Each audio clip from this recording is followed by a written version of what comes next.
প্রকাশিত অনেক কিছু, তবে রহস্যটি থেকে যাচ্ছে কোথাও। এসব নিয়ে আজকের আলোচনা। মুখোমুখি শাকিব খান কথা বলতে শুরুতে আছেন চিত্রনায়ক শাকিব খান। স্বাগত আপনাকে। শাকিব খান, আমি প্রশ্ন করার আগে আমি আপনাকেই উদ্ধৃত করি। গণমাধ্যমে আপনার যে উদ্ধৃতি ছাপা হয়েছে সেটা অনেক এরকম আজকের কথা, যে গতকাল মেজাজ খুব খারাপ ছিল বলে অনেক কথাই হয়তো বলেছি, কিন্তু এখন উপলব্ধি করছি যাই ঘটে থাকুক না কেন এটা আমার সংসার, আমার স্ত্রী, আমার সন্তান, আমাকে ওদের সঙ্গে থাকতে হবে। আপনি একটু ইলাবোরেট করবেন কিনা? ধন্যবাদ খালিদ ভাই। আমি এই প্রোগ্রামে এর আগে আরো অনেকবার এসেছি এবং যতবার এসেছি খুব সাকসেসের গল্প নিয়ে এসেছি। হয়তো কোনো বড় ছবির প্রমোশনে এসেছে, হয়তো কোনো ফেস্টিভ্যালে এসেছি, কোনো ঘটনাকে সামনে রেখে এসেছি, কোনো ভালো ভালো মানে খুব শুভ শুভ বিষয় নিয়ে এসেছি। আজকের বিষয়টাকে অশুভ বলবো না, আজকের বিষয়টাও শুভ, বাট ব্যাপারটা এমন নাও হতে পারতো, ব্যাপারটা আরো অনেক সুন্দর হতে পারতো। ব্যাপারটা আসলে এমন হবে সেটা আমার কখনোই কাম্য ছিল না। আমার ছেলেকে অ্যাটলিস্ট আমি এমন ভাবে প্রেজেন্টেশন দিতে চাইনি। আমি চেয়েছি আমার ছেলেকে শাকিব খানের মতোই প্রেজেন্টেশন, ফার্স্ট যে আসবে মানুষের সামনে তার আশাটা যেন ওই রকম হয়। মানে যেটা ছিল একটা ব্যাপার ছিল, পারিবারিক হয়তো ঝামেলা ছিল, তার কারণেই হয়তো হয়েছে। আপনার আসলে মাথায় পরিকল্পনা কি ছিল যে কিরকম প্রেজেন্টেশন হতে পারতো শিশু আব্রাহামের জন্য? দেখেন, আমি শুধুমাত্র আব্রাহামের কারণে কিন্তু আমি আর অনেক কিছুই মেনে নিয়ে গেছি, অনেক কিছুই বলিনি, অনেক কিছুই চুপ রয়েছি, বিকজ আই লাভ মাই সন। আর মাশাআল্লাহ আমার ছেলে দেখতেও অনেক সুন্দর হয়েছে। না, তা তো বটে, কিন্তু সেইটা শুধু আপনি মানে আপনার, আমি আমি অবশ্য জানি না যে অপু বিশ্বাসকে আমি আপনার স্ত্রী বলবো কিনা, কারণ আমি অনেক ধরনের কথা পাচ্ছি। একবার পাচ্ছি যে আপনি বলছেন যে অপু আপনার স্ত্রী, আবার আপনি বলছেন যে আসলে বিয়েটা হয় না। আমি এই প্রশ্নটা আপনাকে করতেই চাই যে অপু বিশ্বাসের সাথে আপনার সম্পর্কটা কি আছে, কি ছিল, কি থাকবে, যদি বলা সম্ভব হয়। অপু বিশ্বাস যেটা আমার ছেলের মা, ওকে, অফকোর্স সে আমার স্ত্রীও, এবং আমার সন্তানের মা হিসেবে তো তার অবস্থানটা অনেক উপরে। ওকে, বাট সামহাউ সেটা অপুই খুব ভালো জানে, কিছু মানুষ আসলে আমার যে অবস্থানটা আমি ফিল করি এখন, অনেক সিনিয়ররাও আমাকে বলেছেন যে এই অবস্থানগুলোর মানুষের অদৃশ্য কিছু শক্তি থাকে, অশুভ শক্তি, যারা সবসময় চেষ্টা করে যে তাকে কিভাবে হেয় করা যায়, তার পজিশনটাকে কিভাবে নষ্ট করা যায়। আর সে কাজগুলো খুব কাছের মানুষদের দিয়েই করে। আপনি জানেন যে আমি এর মধ্যে বাংলাদেশ, ইন্ডিয়া গত ঈদ থেকে সিনেমা করছি, কো প্রোডাকশন। ফার্স্ট সিনেমা যেটা রিলিজ হয়েছে আমার শিকারি সিনেমাটা শুধু এই বাংলায় না, এ বাংলায় ও বাংলায় ব্যাপক সাড়া ফেলেছে। শিকারি সিনেমাটা দেশের বাইরে this is the first time আমার মনে হয় যেটা, এবং আমি যতটুকু জানি, আপনারা সকলেই জানেন, কানাডা, অস্ট্রেলিয়া, এন্ড দেন আমি মন্ত্রী মহোদয়ের সাথেও মালয়েশিয়া গিয়েছি। ইনফ্যাক্ট শিকারি সিনেমাটা ইন্টারন্যাশনালি এখন এমিরেটস ইয়েতে কিন্তু বাংলা সিনেমার ক্রাইটেরিয়া দেখানো হয় ফ্লাইটে। ওকে, সো অনেক সম্মান বয়ে এনেছে এদেশে ওদেশে পশ্চিমবঙ্গে যেমন আপনার বড় একটা অ্যাওয়ার্ড, যেটা কালাকার অ্যাওয়ার্ডে এবছরের শ্রেষ্ঠ সিনেমার তকমা পেয়েছে শিকারি, অ্যাওয়ার্ড পেয়েছে শিকারি, শ্রাবন্তীও পেয়েছে। তো সেই সময় আমার শত্রু সংখ্যা যে অনেক হবে এটাই স্বাভাবিক। আর সেই মানুষগুলো যে আমার কাছের মানুষটাকে দিয়ে সুযোগটা নেবে সেটা আসলে আমি বুঝতে পারিনি, বিকজ যেই ব্যাপারগুলো ছিল, ফার্স্ট অফ অল আমি নিজেও বুঝিনি যে কালকের ঘটনাটা কেন হলো, কি কারণে হলো। আপনারা যদি অপুর বিষয়টা দেখেন, সেখানে দেখবেন যে কি বলেছেন, আমি তাকে মর্যাদা দিয়েছি, আমি আব্রাহামকে মর্যাদা দেইনি। আপনার আজকের বিভিন্ন পেপারের আপনার ছবিগুলো দেখেন, আমি শুটিং থেকে এসেও আমার ছেলেকে আমি দেখতে গেছি। দ্যাট মিনস কি আমি আমার ছেলেকে ইগনোর করেছি? আপনি দেখেন আপনার সেই এক লাইভের মধ্যে আমি অপুকে কিন্তু আপনি বলেন নাই যে আপনি আসলে একটি সন্তানের পিতা, আপনি বলেন নাই একজন নারীর স্বামী। আপনি সেটা আসলে অপুকে জিজ্ঞেস করা উচিত, বিকজ আমার ক্যারিয়ারের চাইতে অপুর ক্যারিয়ারটা কিন্তু মুখ্য বিষয় ছিল। আপনি এটা একটা প্ল্যান করাই ছিল বিষয়টা, যে আজকে প্রত্যেকটা সুপারস্টার হিরোর কিন্তু ওয়াইফ, বাচ্চা কাচ্চা আছে, আপনারা সকলেই জানেন। সেটা মিস্টার বচ্চন হোক, সেটা আপনার হলিউড স্টার হোক, বলিউড স্টার হোক, টলিউড স্টার হোক, আর ঢালিউড বাংলাদেশের স্টার হোক, রাজ্জাক সাহেবেরও বউ ছেলে মেয়ে নিয়ে তারা কাজ করেছে। এসে কাজ শুরু করেছে। কিন্তু তো সেই সময় হচ্ছে রোমান্টিক হিরো ছিল। রাইট, আপনার শাহরুখ খান আর যে টম ক্রুজ যেই হোক, বাচ্চা কাচ্চা নিয়েও কিন্তু রোমান্টিক স্টার হিসেবে কাজ করেছে। Right. সেটা মানুষের ভালো লাগার ভালোবাসার একটা জায়গা।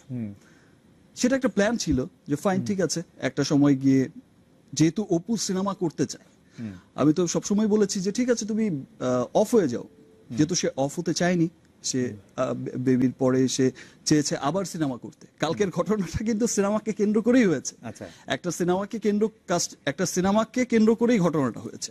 যে যখন আবারও সিনেমা করতে চেয়েছে, আমি Right. যখন বলেছি যে ফাইন, ঠিক আছে, তুমি একটু কাট ডাউন করো, ওয়েটটা একটু লুজ করো, কোরবানি ঈদে আবার হচ্ছে শাকিব অপুর জুটির একটা ব্লাস্টিং হবে। তো আজকে কিন্তু সেই রাস্তাটা অফ হয়ে গেল। আজকে হয়তো অপু উপলব্ধি করতে পারছে যে তার এই বোকামোর কারণে কিন্তু, বা এই যে ট্র্যাপে পড়ে যে কাজটা করে ফেলেছে, যে বোকামোটা সে করে ফেলেছে, সেই জন্য কিন্তু শাকিব অপু জুটিকে আর কেউ কখনো দেখতে পাবে না অন স্ক্রিন। বিকজ না, আমি কিন্তু দেখতে খুব পছন্দ করবো সাকিব অপু জুটিকে। না, বিশ্বাস করেন, আমি সাকিব অপু জুটির যদি নতুন কোনো ছবি আসে আমি দেখতে যাব, না, খুব আগ্রহ নিয়ে দেখতে যাব। হয়তো এটা হয়তো আপনি খুব আগ্রহ নিয়ে দেখতে যাবেন, বিকজ আপনি আমাদের কাছের মানুষ, খুব পছন্দ করেন। বাট সাধারণ অডিয়েন্স যেটা ফিল করে যে আমরা কখনোই দেখিনি যে হাজব্যান্ড ওয়াইফের রোম্যান্স অন স্ক্রিন দেখতে পছন্দ করে। তো সেই ক্ষেত্রে কাস্টিংও হয় না কখনো, তেমন খুব একটা কাস্টিং হয় না। হ্যাঁ, ঠিক আছে, একটা এইজের পরে গিয়ে হয়তো ক্যারেক্টার আর্টিস্ট হিসেবে কাস্টিং হয়, Brad but Pitt, hero Angelina Jolie তো খুবই Brad Pitt, Angelina Jolie casting হয়েছে, মিস্টার মিসেস আয়ার তো হয়েছে, বাট মিসেস স্মিথ হয়েছে সামান্য অল্প একটা সিনেমায় বলা যায় যে মিস্টার এন্ড মিসেস স্মিথ। না, আরো কয়েকটা ছবিতে হয়েছে। যাই হোক, আমি যেটি বলতে চাইছি যে আজকে আমরা আরেকটি খবর করছিলাম, সেটি হচ্ছে এরকম যে আপনার সাথে আজকে টেলিফোনে কথা হয়েছে অপু বিশ্বাসের অনেকক্ষণ, এবং কথা হওয়ার পরে আপনি মানে আপনাদের মধ্যে যে ভুল বোঝাবুঝিটা ছিল সেটা কেটে গেছে। এটা আমাদের দর্শকদেরকে একটু বলবেন কি আসলে, যে আপনাদের টেলিভিশন ভুল বোঝাবুঝি আমার কখনোই ছিল না। ভুল বোঝাবুঝির যে বিষয়টা টেলিফোনে কথা হয়েছে, আমরা এরকমও শুনেছি যে আপনি যেমন অপু বিশ্বাসের কোটটা শুনেন যে সাকিবকে তো আমি চিনি, সে যেমন পর্দার হিরো তেমনি সে আমার জীবনের হিরো, আমি জানতাম সাকিব ফিরবেই। মানে আমরা ধারণা করছি যে সাকিব খান অপু বিশ্বাস আবার একসঙ্গে ফিরছেন। এটা আসলে অপুর হয়তো কেউ বলে দিচ্ছে বা কিছু একটা, এটা অপুর কথা হতে পারে না, বিকজ অপু এত সুন্দর কথা বলতে পারে না। আর যেই বিষয়টা হয়েছে যে দেখেন, ফিরবে কথাটা কি, আমি তো ছিলামই, আমি আবার ফিরবো কোত্থেকে? আপনি অপুর যদি একটা ভাষ্য দেখেন না, আপনি সেখানেই দেখবেন, ইন্টারভিউতে দেখবেন, সে বলছে যে হ্যাঁ, সে তো দুদিন আগেও এসেছিল, আমার ছেলেকে নিয়ে বাইরে ঘুরে বেরিয়েছে, সে এসে আমাকে টাকা দিয়ে গেছে, 10 লাখ টাকা, 11-12 লাখ টাকা, পশুর ছেড়ে এসে ছেলেকে আদর করলো, তারপর অনেক টাকা দিয়ে গেল। এক্স্যাক্টলি অনেক টাকা দিয়ে গেল, আমার ছেলেকে নিয়ে বাইরে ঘুরতে গেল, রাইট।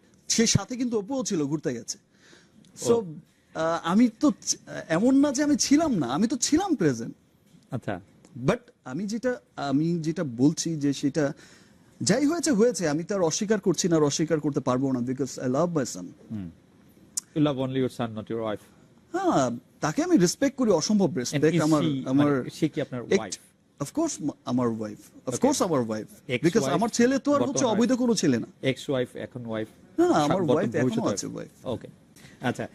সেই ক্ষেত্রে হচ্ছে যে আপনি বলতে অপু হচ্ছে যে আমার যেটা হয় যে কাছের মানুষকে দিয়ে মানুষ হচ্ছে বড় মানুষকে বিপদে ফেলে বা বিভ্রান্তিকর অবস্থার মধ্যে ফেলে, সেটা হচ্ছে এত কাছের মানুষকে দিয়ে ফেলবে, এবং তার মানে এমন একটা বিষয় নিয়ে ফেলে দিল যে একটা মাত্র সিনেমা।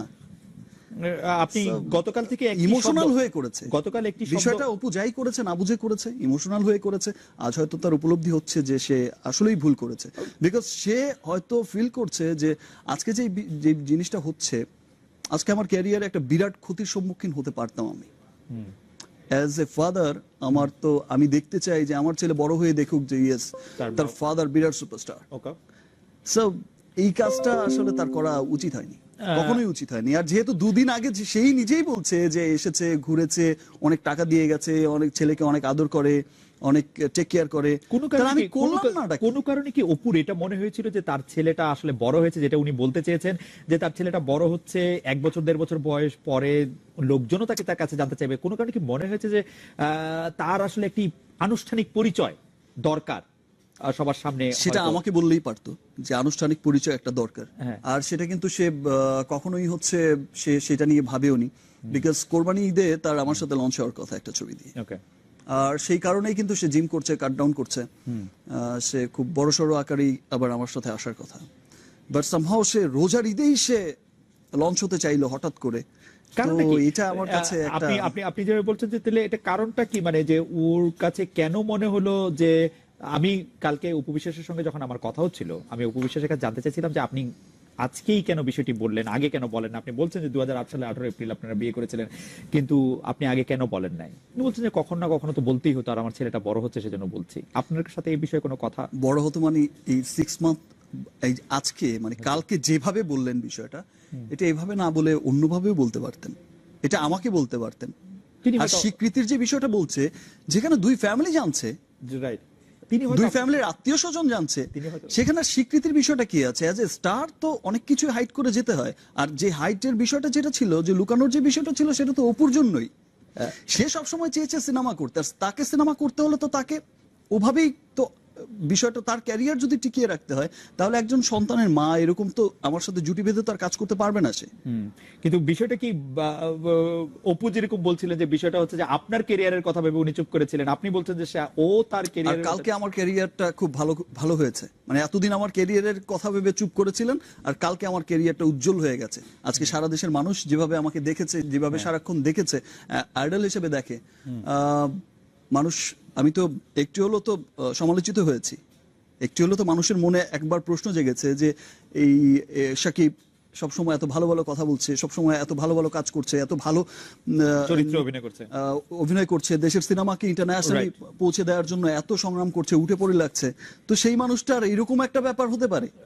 এই প্রশ্নটা তো বিন্দু মাত্র হলেও লাগছে আমার। আর আমি যখন শুনেছি কথাটা, হ্যাঁ, হ্যাঁ। ইনফ্যাক্ট আমি সেই ছবিটা নিয়ে যখন শুনেছি, আমি তখন ঘুমাচ্ছিলাম, যেহেতু আমি ইন্ডিয়া থেকে এসেছি, একটু শো করে এসেছি, আমি ভীষণ টায়ার্ড ছিলাম, এই 2 দিন আগে এসেছি, তো আমার ঘুম হয়নি, একদম ভোর পর্যন্ত আমি আর শ্রাবন্তী ছিলাম শোতে। তো শো করে এসে আমাদের মিটিং ছিল, আমার অ্যাসোসিয়েশনের মিটিং টিটিং করে এসে আমি খুব টায়ার্ড ছিলাম। তারপর দিন আমি ঘুমাচ্ছি অনেক বেলা পর্যন্ত। আমাকে যখন 1টা-1:30টার দিকে বললো যে দিস অ্যান্ড দিস এমন একটা ঘটনা ঘটতে যাচ্ছে, আমার ইটস ইম্পসিবল, এটা হতেই পারে। আমার ঠিক আছে, ঘুমিয়ে বলছে ওকে ফাইন, ঠিক আছে, পরে দেখবো। সিরিয়াসলি এখন আমাকে ডিস্টার্ব করো না, আমার বাসার লোক কি বলছি যে এখন আমাকে ডিস্টার্ব করো না বাবা, আমাকে ঘুমাতে দাও। কিছুক্ষণ পরে এসে আমাকে যখন উঠিয়ে যখন টিভিটা দেখানো হলো যে দেশ অ্যান্ড দেশ এমন একটা ঘটনা ঘটে যাচ্ছে, এই ব্যাপার, খুব ওয়ার্নিং দিয়েছিল, তখন তো শুনলাম না, তখন তো বলেছিলাম, তখন তো এই হয়েছিলাম। আমার সবাই যখন বলছিল, আমার কাজিন টাজিনেরা যখন সবাই বলছিল, আমার ড্রাইভার, আমার তার সাথেও কথা হয় ওপর, তো সেটা দেখে আসলে আমার মনে হয় না যে কোনো হাজবেন্ডেরই মাথা ঠিক থাকবে। আর আমি আমার ছেলেকে এইভাবে দেখতে চাইনি, আমার ছেলেকে আমি কখনোই এইভাবে একটা টিভি স্ক্রিনের সামনে অসহায়ের মতো বসে থাকতে আমি দেখতে চাইনি, because he is my son, he is Shakib Khan son, আপনি কি ওই শাকিব সময়- খানের ছেলে সে। আপনি যখন So আমি চাইনি যে সে ওইরকম বসে থাকতে, আমি তার প্রেজেন্টেশনটা অমনই দিতে চেয়েছি। আপনি যখন টিভিতে তাকে দেখছিলেন, তখন কি আপনি যোগাযোগ করার চেষ্টা করেছিলেন অপুর সাথে, বা তখন কি ওই টেলিভিশন থেকে আপনার সাথে কথা বলার চেষ্টা করা হচ্ছিল? না, ওই টেলিভিশন থেকে আমার সাথে কথা বলার চেষ্টা করা News হয়নি, television। তখন তো তাদেরই চলছে মাত্র। আর আমি ঘুম থেকেই উঠে আমি বিছানায় বসেই দেখছিলাম। তো বিষয়টা যাই হোক আনএক্সপেক্টেড ছিল। এখন যেটাই করেছে হয়তো না বুঝেই করেছে। আমরা একটা বিরতি নিব শাকিব খান, আমরা বিরতির পর ফিরে এসে, গতকালও আপনি যে এই প্রসঙ্গটা একটু তুলেছিলেন, আজকেও কয়েকবার আপনার ইয়াতে আসলো, সেটা একটু আপনি বলবেন কিনা যে কোন অদৃশ্য শক্তি বা কোন ষড়যন্ত্রের আপনি শঙ্কা বা আশঙ্কা করছেন, যেটির কারণে বুঝে না বুঝে অপু বিশ্বাস এটির শিকার হতে পারেন, যে একটি ষড়যন্ত্রের কথা আপনি বলছিলেন। আমরা একটু বিরতি থেকে ফিরে এসে আপনার কাছে একটু ফিরে আসি, আমরা একটা বিরতি নিচ্ছি, ফিরছি শাকিব খানের সঙ্গে।